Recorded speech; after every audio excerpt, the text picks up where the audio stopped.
저희 시어머니는 애초부터 우리 아들 거리는 전형적인 팔불출 아들 엄마셨습니다. 모르고 한 결혼은 아니었고 저 역시 할 말 하는 성격이라 그런 시어머니가 제 결혼 생활에 크게 영향이 있을 거라고는 생각하지 않았어요.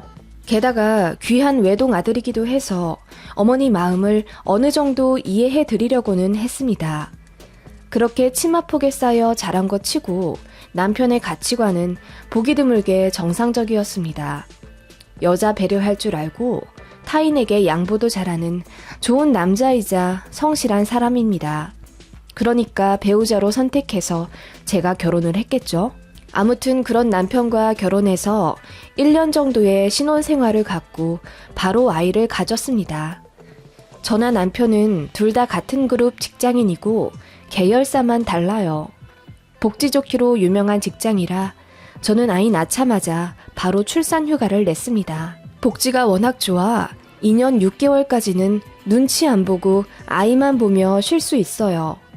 그래서 남편이랑 아이를 둘 가지기로 가족 계획을 짰는데 첫째 아이 때는 제가 쉬고 둘째 아이 때는 남편이 휴가 내서 3살까지 키우기로 약속했습니다. 그 정도로 남편은 육아와 가사에 적극적인 사람이었고 굉장히 가정적입니다. 제가 요구하지 않았는데도 집안을 싹싹 치우고 정리도 잘하고요. 손빨래도 저보다 잘합니다.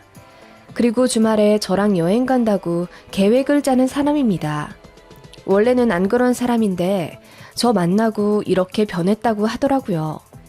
남편은 저 만나기 전엔 제대로 된 연애 한번 해보지 못하고 직장인 되기 전엔 공부만, 직장인 되고 나서는 온종일 게임만 하던 사람이래요. 그러다가 저 만나서 사람 된 거라고 남편 주변 사람들이 그러더군요. 아무튼 그런 남편이 가정에 충실한 모습을 보이니 제가 얼마나 행복했겠어요. 아이 낳고 여자들 다 있다는 그 흔한 산후 우울증도 없었습니다. 제가 임신했을 때 같이 입덧하며 밥도 제대로 못 먹어 살이 4kg나 빠지더라고요. 게다가 제가 만삭일 때는 새끼 다 해다 받쳐주고 아이 낳을 때는 저보다 더 많이 아파하며 울더군요. 병원 원장님까지 구경 올 정도였습니다. 그리고 아이 낳고 나서는 어화둥둥 온종일 아이를 품에 껴선 본인이 아이 먹이고 재우고 다 하더라고요. 제가 젖이 많이 안 돌아 일찌감치 단유를 했더니 남편이 아이 분유 먹이며 하는 말, 남자한테도 젖이 나왔으면 좋겠대요. 그러면 아이에게 나눠서 줄 수 있지 않겠냐며 탄식하는데 그 정도로 부성애가 강한 사람이었습니다. 저희 친정에서도 그런 남편을 정말 고맙게 생각하며 잘해주셨어요. 사위가 아니라 아들처럼 생각하며 어쩔 땐 저보다 남편 걱정을 더 해주시기도 할 정도인 저희 친정 부모님입니다. 그런데 남편의 이런 모습을 치가 떨리도록 싫어하는 사람이 딱 하나 있습니다. 예상하셨겠지만 바로 저희 시어머니입니다. 저희 시어머니는 제 남편이 저 챙기는 걸 너무너무 싫어하셨어요. 남들 다 하는 임신에 출산인데 뭐가 그리 유난이냐며 심지어 출산도 저 혼자 하러 가라고 하시더군요. 남자들이 괜히 산부인과 들락날락 하는 거 세상 꼴 보기 싫다며 이렇게까지 말씀하셨어요. 낮이라면 몰라도 밤에 진통 오면 괜히 남편 깨우지 말고 너 혼자 조용히 애 낳으러 가라. 나도 애 낳아 봤잖냐. 가진통 올 땐 밥도 지을만 하더라. 그러니까 진통 처음 오기 시작했을 때 그냥 바로 차키 들고 네가 운전해서 병원 가. 다 할만하다. 남편 머리채 잡으며 울고불고 그럴 거 없어. 요즘은 무통주사도 좋잖니? 그러니까 괜히 우리 아들까지 고생시키지 말고 씩씩하게 잘 낳아라. 이렇게까지 말씀하신 대단한 시어머니입니다. 그 말에 정이 안 떨어졌다면 거짓말이죠. 시어머니의 아들 사랑이 대단하신 건 알겠는데 어떻게 출산을 혼자 하러 가라고 말씀하시는지 당신도 여자이시면서 말이에요. 아무튼 그런 시어머니의 막말 때문에 제가 기분이 상해서 서운하다 한마디 했다가 어머님이 노발대발 하시며 화내시더라고요. 그 바람에 싸움 아닌 싸움이 나버려서 저는 그 이후로 시어머니와 별로 연락 안 했습니다. 웬만하면 어머님 기분은 맞춰드리는 남편이지만 점점 도가 지나치는 본인 어머니한테 자기도 실망해서 엄청 화내더라고요. 그랬더니 식음을 전폐하며 천륜 같은 아들이랑 이렇게 끊어지는 거냐며 대성통곡하시더라고요. 솔직히 그 모습 보고 모른 척할 사람이 어딨나요? 지는 게 이기는 거라고 그냥 죄송하다고 했죠. 그런 일이 있었습니다. 아무튼 그런 시어머니이시니 당연히 육아 참여도가 높고 가정적인 남편을 못마땅하게 생각하시겠죠.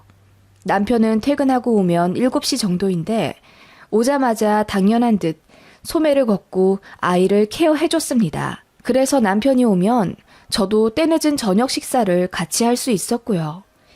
남편은 바깥 음식을 별로 안 좋아해서 늘 집밥 먹는 걸 좋아했는데 다른 건 다 잘하는 사람이 요리에는 영 소질이 없다며 제가 만들어준 음식을 가장 좋아했어요. 저도 제 배려하느라 집 오면 살림해주는 남편에게 많이 고마웠기에 저녁만은 꼭 차려주려고 노력했고요. 남편이 야근하거나 늦게 오는 날이면 저녁을 거르게 되었는데 남편은 이걸 가장 가슴 아파했습니다. 왜냐하면 저희 아이가 좀 유별나서 바닥에만 내려놓아도 울고 그랬거든요.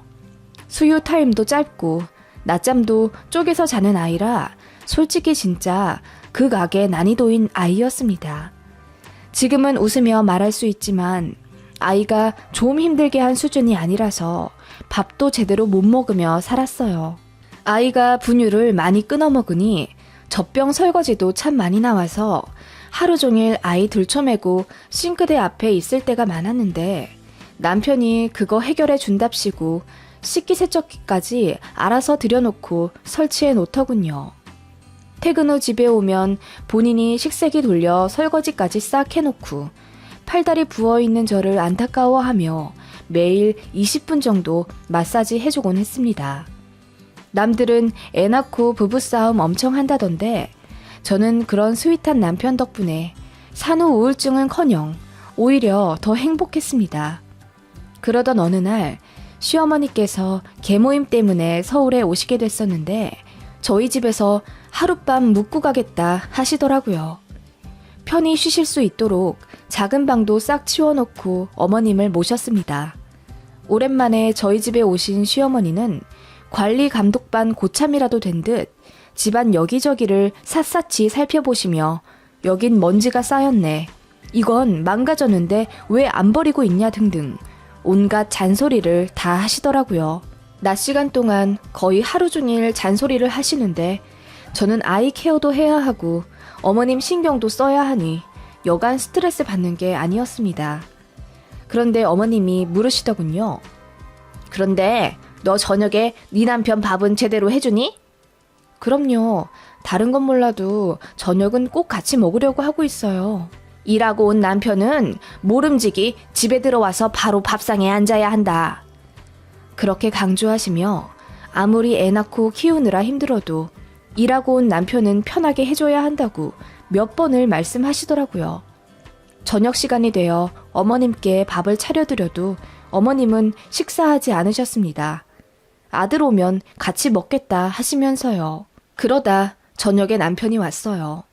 어머님은 테스트하듯 거실 소파에 앉아 저희 부부 하는 행동을 지켜보시더라고요.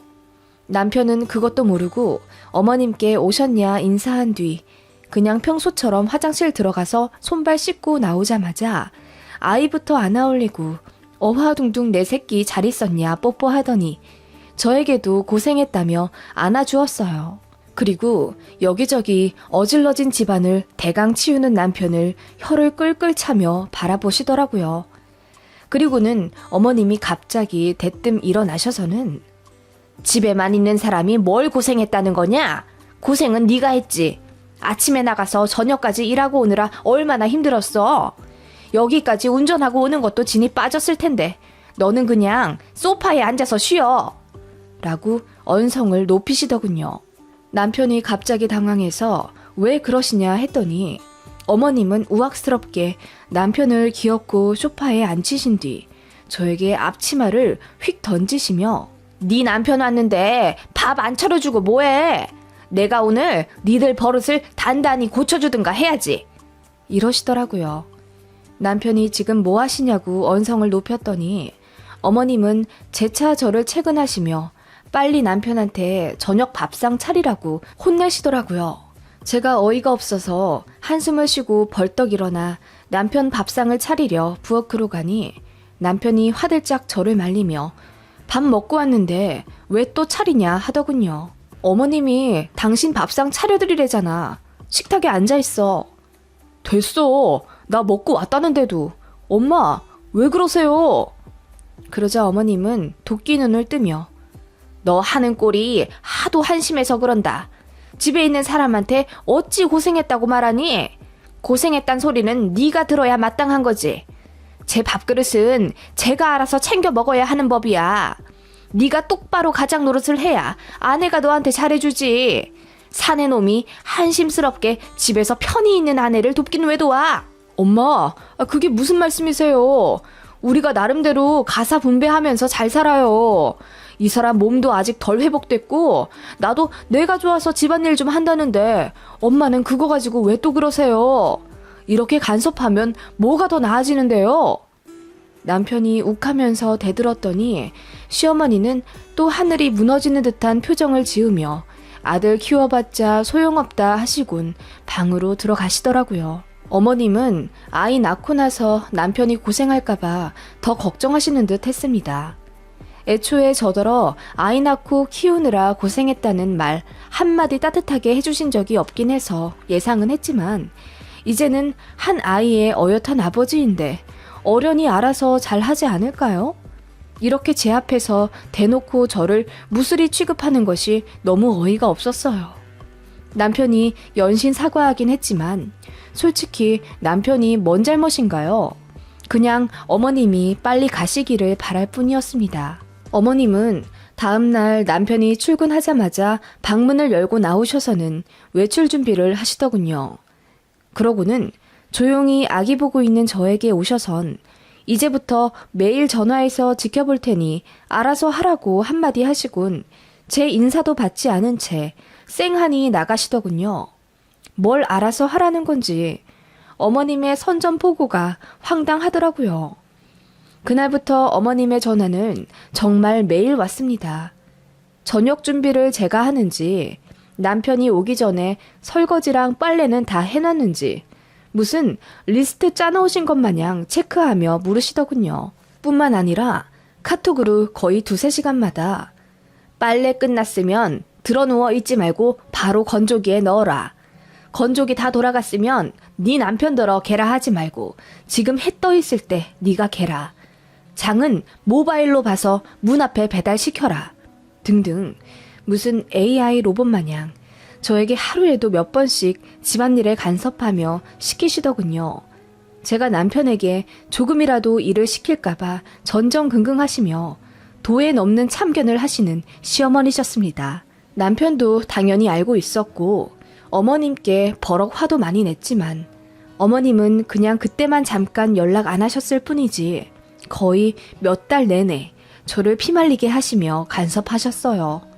그리고 불시에 저희 집에 찾아오셔서는 화장실이 깨끗한데 이거 누가 청소했냐? 주말 식단을 네가 미리 짜놓고 장을 봐둬서 손질해라. 괜히 네 남편 부엌에 서 있게 하지 말고 등등 선을 넘어가며 잔소리를 하기 시작하셨습니다. 이따금 반찬을 보내주시긴 했는데 전부 남편이 좋아하는 메뉴들로 가득 보내셨더라고요. 그런 택배를 받는 것도 한두 번이지. 남편 위주의 음식이 가득한 반찬들을 냉장고에 정리하다 보면 현타가 여간 오는 것이 아니었습니다. 어머님 때문에 저도 남편이 너무 미워지기 시작했고 아이가 돌쯤 되었을 때 우울증 증상까지 나타나더라고요. 남편도 나름대로 저 보호한다고 어머님 전화를 차단하고 간 적도 있고 저 몰래 시댁에 가서 어머님께 한 소리 하며 한판하고 온 적도 있습니다. 그래도 어머님은 횟수와 강도만 조금 약해졌지 변하진 않으시더라고요. 이전보다 더 심해진 시어머니 스트레스에 지쳐서 제가 마침내 이혼 얘기까지 했습니다. 이제 막 돌 지난 아이 두고 이혼하자 얘기할 정도면 저도 정말 많이 힘들었고 또 그만큼 많이 참았다는 뜻이에요. 남편은 눈물을 펑펑 쏟으며 미안하다고 손발 싹싹 빌었고 저는 이대로는 더 결혼 생활 하기 힘드니 갈라서자고 했어요. 그때는 진짜 진심이었거든요. 남편이 착하고 저에게 많이 노력한다는 것도 알지만 시어머니 때문에 전부 다 꼴보기 싫었거든요. 어차피 저도 아이를 직장 어린이집에 맡기고 복귀하면 되는 거라서 그냥 아이랑 둘이 살아도 상관없다고 생각했습니다. 그때는요. 남편이 울고 불며 본인이 더 잘하겠다며 시어머니 안 계시는 걸로 생각하며 살 수 있게끔 노력하겠다고 비는 걸 저는 그냥 다 됐으니 나가라고 했습니다. 그때가 연애, 결혼 기간 통틀어 제일 심하게 싸운 날이었죠. 제가 남편 옷가지들을 막무가내로 캐리어에 넣어 당분간 따로 살자고 통보하며 내보내려는데 시어머니가 그 타이밍에 갑자기 찾아오시더라고요. 저희가 눈물바람으로 짐까지 싸놓으며 싸우는 걸 보시고는 엄청 당황하신 채로 아니, 니들 왜 이렇게까지 싸우고 있냐? 하시더라고요. 남편이 언성을 높이며 엄마 때문에 결국 이혼하게 생겼다며 엉엉 울자 어머님이 얼굴이 새빨개지셔서는 화를 막 내시더라고요. 아니, 그렇다고 해서 이혼까지 할 일이야? 우리 아들이 뭘 그렇게 잘못했다고 짐까지 싸들어 내쫓는 거니? 그러시더니 해결책이 생각이라도 난 듯. 그러면 이번 기회에 따로 살아보는 것도 나쁘지 않겠다. 이러시는 거예요.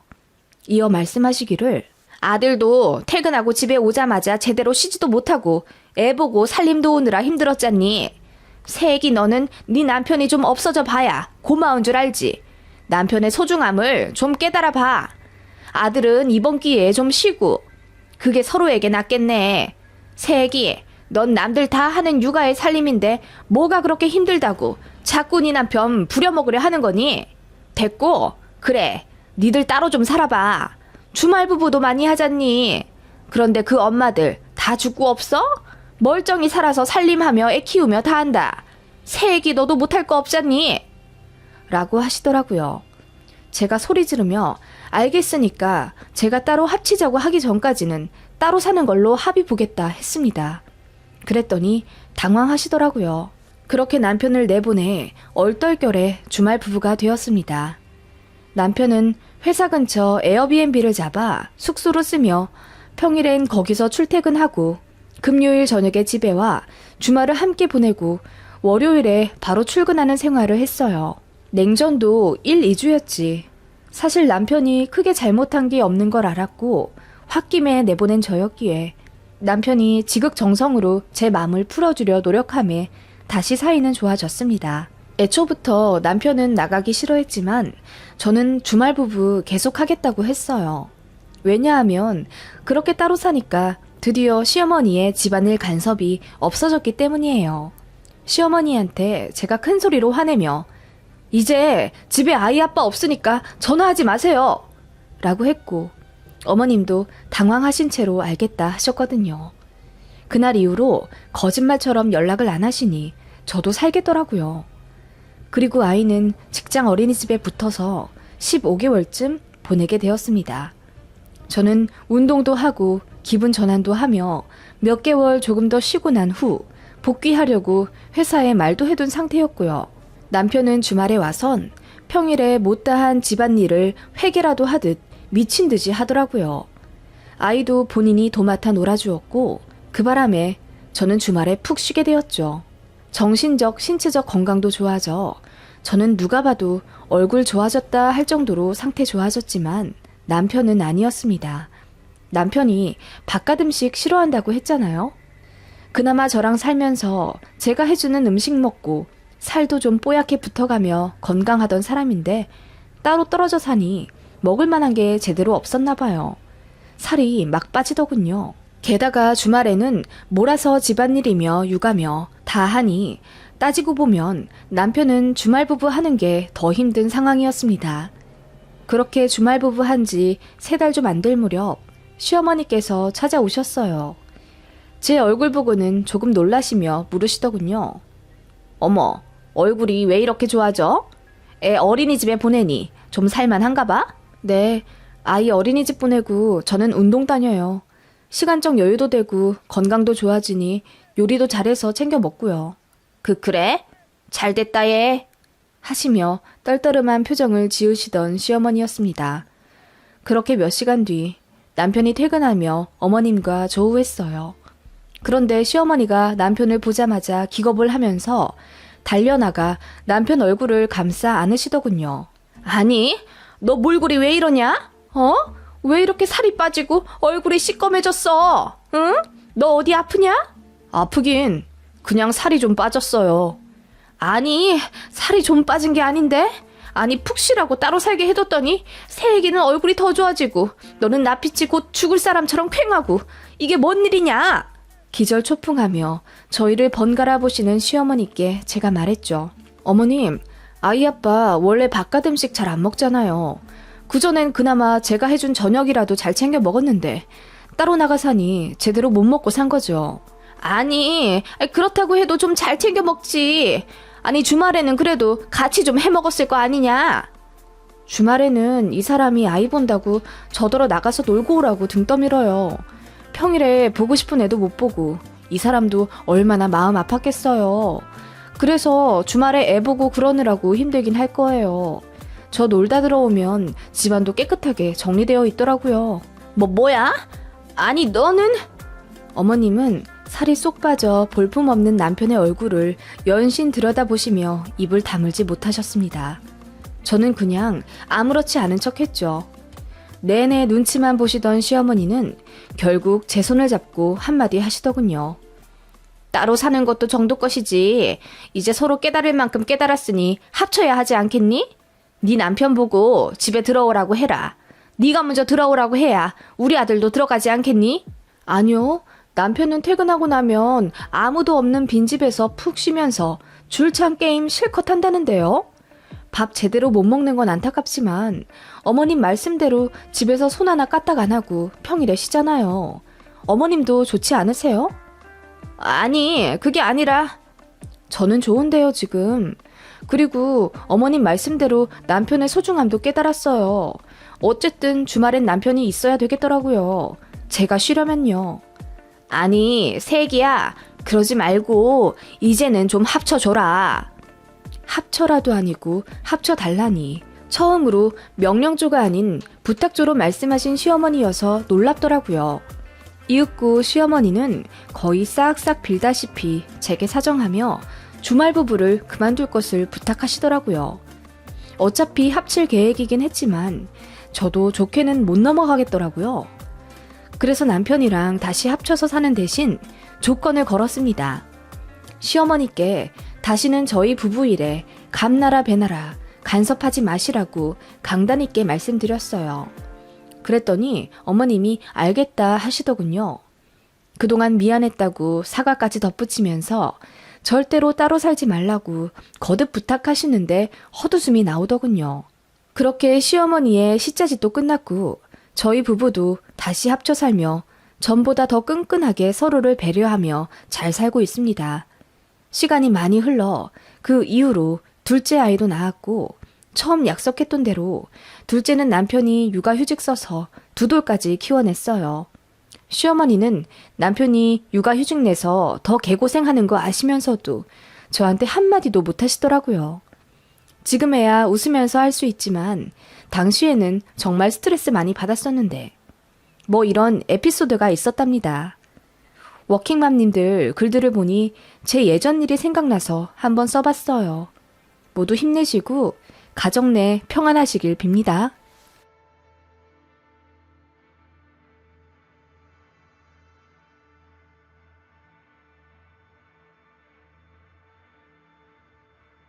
혹시 기혼자들끼리 하는 소개팅에 대해서 들어보신 적이 있나요? 저는 전 남편과 이혼하게 되면서 처음 알았는데요. 무려 제 전 남편이 그 기혼자 소개팅에 나갔더라고요. 심지어 시어머니가 주선한 소개팅이었고요. 당시엔 너무 화가 나 눈물밖에 나오지 않았고 나중엔 화병까지 크게 앓아 과호흡 때문에 병원도 몇 번 실려가곤 했는데요. 지금은 운동과 상담으로 많이 치유한 상태입니다. 이 글을 쓰는 이유는 기혼자 분들도 아셔야 하는 사실이 있어서입니다. 쓰다 보면 제 신상이 털릴 수도 있겠지만 혹시 저와 같은 피해자 분들이 더 생겨나는 것보다 저 하나 총대 메고 이 더러운 현실을 밝히려 합니다. 저는 전 남편과 소개팅으로 이어져 만났습니다. 둘 다 결혼 정년기이기도 해서 사실 선이나 마찬가지였죠. 남편은 피부과 페이 닥터였고 저는 일반 회사에 다니고 있는 직장인입니다. 연봉은 남편이 조금 더 높긴 했지만 양가 재정 상황을 따지면 저희 집이 남편보다 훨씬 잘 살아요. 저희 집은 조금 특이하게도 친정엄마가 사업을 하셔서 돈을 많이 버셨고 친정아빠는 세무직 공무원 정년 퇴직하셨습니다. 친정엄마 덕분에 저 중학교 때부터 살림살이가 펴지기 시작해서 사교육 푸시를 많이 받아 명문대에 들어갔고 친정아빠의 학업 뒷바라지로 잘 풀린 케이스라 저는 늘 저희 부모님께 감사하며 살고 있습니다. 아무튼 제 상황은 간단히 말하자면 이렇고 시댁은 그냥 평범한 축에 속합니다. 좋게 말해 평범하지 사실 아파트를 무리하게 사셔서 빚이 있는 상황인데다 시댁 부모님들 모두 아들이 의대 가자마자 이제 인생 폈다며 바로 다니던 일 관두시고 아들한테 쭉 기대어 사신 분들입니다. 재산이랄 것도 없고 오로지 자랑거리와 노후 준비는 아들밖에 없는 집이었지만 콩깍지가 뭔지 소개팅에서 만난 남편과 저는 급속도로 가까워졌고 정말 깊이 사랑하게 되었습니다. 의사는 흔히 싸가지 없고 이기적일 것이라는 제 편견이 있었고 밥이나 한 끼 먹고 오자는 가벼운 마음으로 나간 자리였는데 생각보다 그는 너무나도 배려가 깊었고 자상했으며 본인의 의견보다는 늘 제 생각을 우선시하는 이타적인 사람이었어요. 이게 독이 될 줄은 꿈에도 몰랐지만요. 일을 하면서 사람들의 이기심에 진절머리 났던 터라 저는 남편에게 너무나도 빠져들었습니다. 남편 역시 저를 많이 사랑해 주었고 그렇게 반년 동안 불같은 연애를 하다 결국 결혼하게 되었어요. 앞서 말했다시피 어떻게 보면 남편의 스펙이 훨씬 더 좋은 상황임에도 양가 집안 차이가 너무 나다 보니 잡음이 없기란 힘들었어요. 시어머니는 아들 결혼시킬 때도 장사하듯이 이것저것 재가며 절대로 한 푼이라도 손해보지 않겠다는 일념으로 예물 예단을 과하게 요구하셨어요. 처음엔 거의 1억 원어치를 요구하시더군요. 저희 친정엄마가 절대 그렇게는 못하겠다고 버티시니까 선심 쓰듯 5천으로 깎으시더군요. 본인들은 사놓은 아파트에 돈이 다 들어가 있어서 한 푼도 지원해 줄 수 없지만 아들이 잘났으니 그걸로 만족하라는 식으로 말씀하시더군요. 아들이 개업만 하면 돈 쓸어 모을 거라면서요. 결혼 비용을 친정에서 거의 부담하고 그 돈 되찾고 싶으면 5년 이내로 남편 개업을 해주래요. 듣다 못해 저희 친정엄마가 그냥 파혼하자고 하며 언성을 높이니 그제서야 꼬리를 슬그머니 내리곤 저희 친정에서 하자는 대로 맞춰주더군요. 그래봤자 예식에 들어가는 비용은 거의 저희 친정 부모님이 내주셨고 남편은 신혼여행비와 웨딩링 그리고 신혼집에 4천 정도 예산 짜서 가전 가구를 넣어주었습니다. 나머지는 다 제 쪽에서 마련했고요. 신혼집 역시 저희 친정엄마가 사주셨어요. 당시 시세 9억 정도 하는 20평대 초반 역세권 아파트였고 명의는 제 이름으로 돌려주셨습니다. 양도에 따른 세금 역시 친정에서 다 부담해 주셨고요.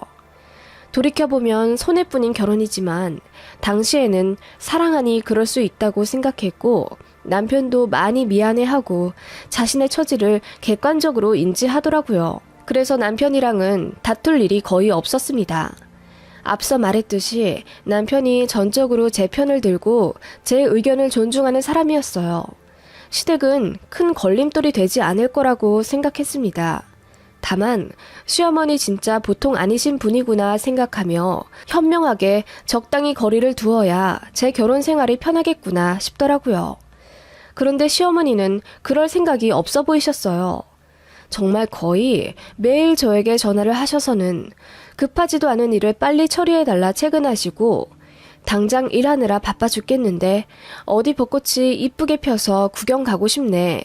팔당댐 드라이브가 그렇게 시원하고 좋다더라. 도토리가루를 어디서 구해서 묵을 만들었는데 곰팡이가 폈느니 어떻니? 시시콜콜한 수다 잡담을 저에게 하시더라고요. 네, 시어머니와 며느리가 친하게 지내는 거 좋죠. 그런데 어머님은 꼭 제가 너무 바빠 죽겠는 시간에 전화를 거셔서는 한가한 사람 취급하시며 어머님 말씀을 듣고 장단 맞춰주길 원하셨습니다. 어느 날은 너무 심심하다 하시길래 문화센터라도 다니시라고 권유했더니 그건 또 싫으시대요. 그래서 요즘 중장년층 간단하게 하루 2-3시간 알바하는 프로그램도 시청에 많다고 생각 있으시면 알아봐 드리겠다고 하니 웃으시며 알겠다 하시더군요.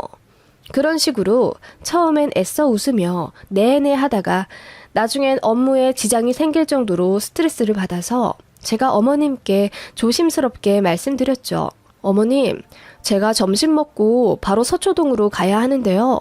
그 전에 일 처리할 게 많아서요. 죄송하지만 급하신 일이 아니면 다음에 통화해도 될까요? 라고 여쭈었더니 어머님이 당황하신 듯 알겠다 하시며 바로 전화를 끊으시더라고요. 저는 그냥 잘 넘어간 줄 알았습니다. 그 일이 문제가 될 거라고 전혀 상상도 못했거든요. 그런데 그날 남편이 저에게 화난 표정으로 묻더군요. 당신 우리 엄마한테 화냈어? 화? 아니, 어머님께 내가 화를 내다니 무슨 말이야? 바쁜데 전화 좀 그만하시라고 우리 엄마한테 소리 버럭버럭 질러가며 화냈다던데? 뭐라고? 아까 낮에 한 통화를 그렇게 말씀하셨단 말이야? 저는 너무 황당해서 헛웃음이 나왔죠. 그리고 남편 붙잡고 얘기했습니다. 요 몇 주 매일 전화하시고 업무에 지장 생길 정도로 통화를 요구하셔서 웬만하면 다 받아들였는데 오늘은 서초동 일이 너무 바빠서 다음에 통화하자고 좋게 예의 차리며 말씀드린 거라고요. 솔직히 너무 화가 났지만 꾹 참고 좋게 설명해줬습니다.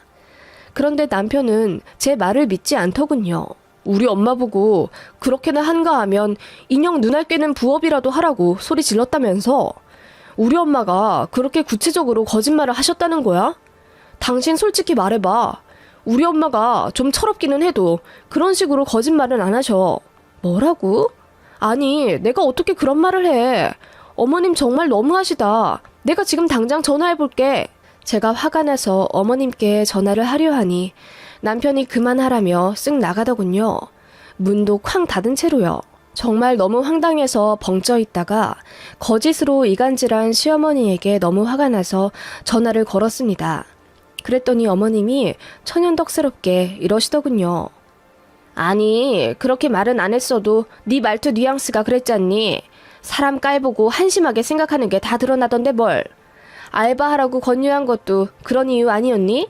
내가 돈도 없는 주제에 일도 안 하고 허구한 날 며느리한테 전화해서 별 잡다한 얘기 다 들어놓으니까 한심해서 그런 거 아니었니? 어머님, 아니 제가 그렇게 말하지도 않았는데 그렇게 남편한테 전하시면 제가 어떻게 되나요? 나는 그렇게 받아들였다. 오해였으면 풀면 되고 그게 무슨 대수라고. 아들한텐 내가 알아서 얘기 잘할 테니 걱정하지 말거라 하시며 전화를 뚝 끊으시더군요. 그리고 1시간 정도 후 남편이 슬그머니 들어와 제 손을 잡으며 오해해서 미안하다고 하더라고요. 시어머니한테 전화 왔는데 당신께서 오해한 게 맞다시며 집에 가서 와이프 마음 풀어주라고 하셨대요.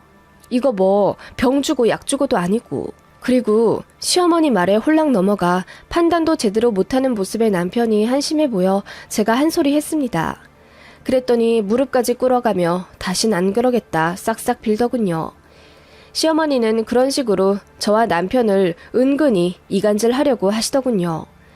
식사하자고 하시며 저희 사무실 근처로 식당 알아봐달라고 하시길래 한정식당 잡아드렸더니 간단하게 드시고 싶다고 하셔서 냉면집 어떠시냐 여쭸더니 노발대발 화를 내시며 끊으시더군요. 그리고 시어머니께서 남편에게 전화해 며느리 보러 사무실까지 찾아갔는데 꼴랑 냉면 얻어먹게 생겼다면서 우셨다는 거예요. 어이가 없어서 피까지 차갑게 식는 느낌이더라고요. 그리고 제가 신혼집 비번을 안 알려준다며 서운하다고 남편에게 하소연하셨대요. 아니, 여쭤보신 적도 없거든요. 저희 없을 때 집에 오신 적도 없고요. 그런데 그런 식으로 제가 하지도 않은 행동과 말을 부풀려 아들인 남편에게 전해가며 이간질을 하시더라고요.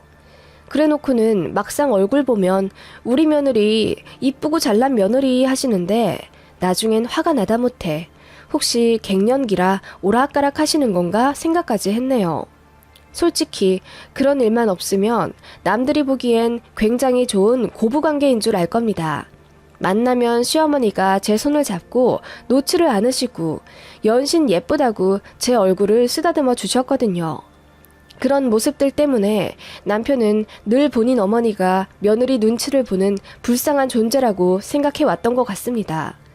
제가 이런 시어머니 때문에 너무 스트레스 받아서 회사 선배들한테 상담하니 아들 장가 보내면 그러신 분들 많다며 첫 며느리라 저에게 기대도 많으시고 환상도 있으셔서 그러는 거라고 결혼 초반만 좀 참고 넘어가면 다 안정될 거라고 하더라고요. 그 말에 어느 정도 저도 동감은 가더라고요. 시어머니 상황을 모르는 것도 아니니까요. 그래서 어느 정도는 저도 맞춰드리려고 노력했습니다. 제가 꾹 참고 넘어가면 별 다른 트러블이랄 게 없는 상황이었거든요. 남편도 저에게 고마워했고 저도 그런 신혼생활에 어렵지만 적응해 가던 중이었습니다. 어느 일요일 오후 집으로 퀵이 하나 오더라고요. 남편은 선배 개원하는 병원에 장비 봐주러 집에 없던 상황이었고 저 혼자 그 퀵을 받았는데 보니까 수취인이 남편 이름으로 되어 있더라고요. 발신인은 모 백화점 남성 의류 매장이었고요. 이게 뭔가 하고 봤더니 남성 정장이었습니다. 남편한테 전화 걸어 이게 뭐냐고 물었더니 아, 그거 엄마가 내 봄옷 하나 사준다고 하더니 그걸 보내셨나 봐. 그냥 대충 장롱에 넣어줘. 당신 옷을? 응, 알겠어. 뭔가 깨름직한 느낌이 들긴 했지만 그래, 결혼한 지 얼마 안 돼요. 적적하실 텐데 백화점에서 아들뻘 옷 보면 생각나 사보내실 수도 있겠지 하고 생각했어요. 그때 시어머니에게 전화가 왔어요. 받으니까 그 퀵에 대해 말씀하시더라고요. 퀵 하나 왔지? 그거 스타일러에 넣어서 잘 좀 다려줘. 아, 네. 그런데 남편은 병원 출퇴근할 때 정장 안 입는데요? 그냥 뭐 경조사 있을 때 입으라고 사보낸 거야. 우리 아들이 톤이 좀 밝은데 갖고 있는 정장이 다 칙칙하잖니. 아무튼 오늘 꼭 스타일러에 넣어놔줘. 하시며 전화를 딱 끊으시더군요. 당분간 정장 입을 일이 없는데 왜 미리 넣어놓고 다려놓으라 하시는지 이해는 안 갔지만 일단 퀵으로 온 정장을 잘 다듬어 놨죠. 남편은 집에 와서 그 정장을 한번 쓱 보더니 귀찮다는 듯이 장롱 문을 닫더라고요. 나중에야 남편의 그 행동이 이해가 갔습니다. 이상한 일은 그 다음날 생겼어요. 바쁜 월요일을 정신없이 보내고 있는데 남편에게 카톡이 오더라고요. 저녁에 상가집 갈 일이 생겨서 늦을 것 같다고 하더라고요. 알겠다 하고 저는 잔업하다가 집에 왔습니다. 무심코 장롱을 열어보는데 어제 어머님이 퀵으로 보내신 정장이 없더라고요. 남편에게 전화 걸어 정장 갖고 갔냐고 물었더니 당황하면서 상갓집에 입고 왔다는 거예요. 그런데 제가 알기로는 남편 병원에 장례식장 가는 용도로 상시 준비해 놓은 정장이 있거든요. 의사들은 불시에 장례식장 갈 일이 엄청 많거든요. 아무튼 그거 입고 가면 되는데 굳이 어제 퀵으로 받은 정장을 입고 간다는 게 이해가 잘 안 가더라고요. 아니, 당신 병원에 까만 정장 있잖아.